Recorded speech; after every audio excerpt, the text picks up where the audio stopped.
Hi hello ಎಲ್ಲರೂ ಹೇಗಿದ್ದೀರಾ? ಎಲ್ಲರೂ ಚೆನ್ನಾಗಿದ್ದೀರಾ ಅಂತ ಅಂದ್ಕೊಳ್ತಾ ನಮ್ಮ ರುಚಿ ಟೇಸ್ಟಿಯಿಂದ ನಾನು ಸೌಮ್ಯ. ಇವತ್ತಿನ ರೆಸಿಪಿ ಬಂದ್ಬಿಟ್ಟು ದೋಸೆ ಬ್ಯಾಟರ್ ಹೇಗೆ ರೆಡಿ ಮಾಡ್ಕೊಳ್ಳೋದು ಅಂತ ಈ ವಿಡಿಯೋದಲ್ಲಿ ತೋರಿಸ್ತಾ ಇದ್ದೀವಿ. ಇದು ಬ್ಯಾಚುಲರ್ಸಿಗೆ ತುಂಬ ಯೂಸ್ಫುಲ್ ಆಗುತ್ತೆ ಅಥವಾ ಗೊತ್ತಿಲ್ಲದಿದ್ದವರಿಗೆ ತುಂಬ ಯೂಸ್ಫುಲ್ ಆಗುತ್ತೆ ಅಂತ ಅಂದ್ಕೊಳ್ತಾ ಈ ವಿಡಿಯೋನ ಸ್ಟಾರ್ಟ್ ಮಾಡೋಣ. ಇಲ್ಲಿ ನಾನು 4 ರಿಂದ 5 ಕಪ್ಪಷ್ಟು ಅಕ್ಕಿ ತೊಗೊಂಡಿದ್ದೀನಿ. ರೇಷನ್ ಅಕ್ಕಿ ಅಥವಾ ಸೊಸೈಟಿ ಅಕ್ಕಿ ಅಂತಲೇ ಕರೀತಾರೆ. 3 ರಿಂದ 4 ಸ್ಪೂನಷ್ಟು ಮೆಂತ್ಯ ಕಾಳು, 3 ರಿಂದ 4 ಸ್ಪೂನಷ್ಟು ಕಡಲೆಬೇಳೆ ಹಾಗೂ ಅರ್ಧ ಕಪ್ಪಷ್ಟು ಉದ್ದಿನಬೇಳೆ ತೊಗೊಂಡಿದ್ದೀನಿ. ಇದನ್ನು ಚೆನ್ನಾಗಿ ವಾಶ್ ಮಾಡಿ ಇಡ್ತಿದ್ದೀನಿ. 5 ರಿಂದ 6 ಅವರು ನೆನೆಸಿಟ್ಕೋಬೇಕು. ಇದನ್ನು ಚೆನ್ನಾಗಿ ವಾಶ್ ಮಾಡಿ ಅಕ್ಕಿ ಉದ್ದಿನಬೇಳೆ ಎಲ್ಲ ನೆಂದಷ್ಟು ಬ್ಯಾಟರ್ ಚೆನ್ನಾಗಿ ಬರುತ್ತೆ. 5 ರಿಂದ 6 ಅವರ್ ನೆನೆಸಿಟ್ಕೊಂಡಿದ್ದೀನಿ. ಮತ್ತು ಈ ಕಡೆ 1 ಕಪ್ಪಷ್ಟು ಅವಲಕ್ಕಿ ತೊಗೊಂಡಿದ್ದೀನಿ. ಪೇಪರ್ ಅವಲಕ್ಕಿ ಆದರೂ ಆಯಿತು ಅಥವಾ ತಿಂಡಿ ಅವಲಕ್ಕಿನಾದರೂ ಆಯಿತು. ಇದನ್ನು ಚೆನ್ನಾಗಿ ವಾಶ್ ಮಾಡಿ ಎತ್ತಿಟ್ಕೊಂಡಿದ್ದೀನಿ. ಇದನ್ನು ಸಪ್ರೇಟಾಗಿ ಇಟ್ಕೊಂಡಿದ್ದೀನಿ.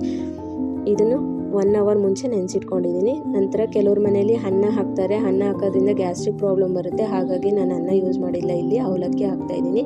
ಅದನ್ನು ಮಿಕ್ಸ್ ಮಾಡಬೇಕಾದ್ರೆ ಅಥವಾ ರುಬ್ಕೋಬೇಕಾದ್ರೆ ಚೆನ್ನಾಗಿ ಪೇಸ್ಟ್ ಚೆನ್ನಾಗಿ ರುಬ್ಕೋಬೇಕು. ಬ್ಯಾಟರ್ ನಮಗೆ ಗೊತ್ತಿರುತ್ತಲ್ವ, ದೋಸೆ ಅದ ಯಾವ ಥರ ಇರುತ್ತೆ ಆ ಥರ ತರಿನೂ ಇರಬಾರ್ದು, ತುಂಬ ಸಾಫ್ಟಾಗೂ ಇರಬಾರ್ದು. ನೋಡಿ ಈ ಥರ ರೆಡಿಯಾಗಿ ಇಟ್ಕೋಬೇಕು. ನಂತರ ಅದಕ್ಕೆ ಸ್ವಲ್ಪ ಉಪ್ಪು, ಸ್ವಲ್ಪ ಸಕ್ಕರೆ ಹಾಕೋದ್ರಿಂದ ಸಾಫ್ಟಾಗಿ ಬರುತ್ತೆ, ಟೇಸ್ಟ್ ಕೂಡ ಚೆನ್ನಾಗುತ್ತೆ ಅಂತ. ಹಾಗಾಗಿ ಇದನ್ನು ನಾಳೆ ಮಾಡೋದ್ರಿಂದ ಹಿಂದಿನ ದಿನವೇ ಈ ಥರ ರುಬ್ಬಿಟ್ಕೋಬೇಕು. ಬ್ಯಾಟರ್ ಈ ಥರ ರೆಡಿಯಾಗಿರಬೇಕು, ಈ ಅದಕ್ಕೆ ರೆಡಿಯಾಗಿರಬೇಕು. ನಂತರ ರುಬ್ಬಿ ಒಂದು 10 ರಿಂದ 12 ಅವರು ಬಿಡ್ತಾ ಇದ್ದೀನಿ. ಮಾರನೇ ದಿನ ತಿಂಡಿ ಮಾಡ್ತೀವಿ ಅಂತಂದರೆ ಹಿಂದಿನ ದಿನವೇ ರುಬ್ಬಿಟ್ಕೋಬೇಕು. ನೋಡಿ ಮಾರನೇ ದಿನ ಈ ಥರ ಅದಕ್ಕೆ ಬಂದಿದೆ. ನಾವು ಈ ಥರ ತಿರುಗಿಸ್ಕೋಬೇಕಾದ್ರೇ ಸಾಫ್ಟ್ ಅದು ಫೀಲ್ ಆಗುತ್ತೆ ಯಾವ ಥರ ಬಂದಿದೆ ಅಂತ. ಹಿಟ್ಟು ಬ್ಯಾಟರ್ ಕೂಡ ಡಬಲ್ ಆಗಿರುತ್ತೆ, ಬೆಳೆದಿರುತ್ತೆ ಅಂತ ಹೇಳ್ತಾರೆ.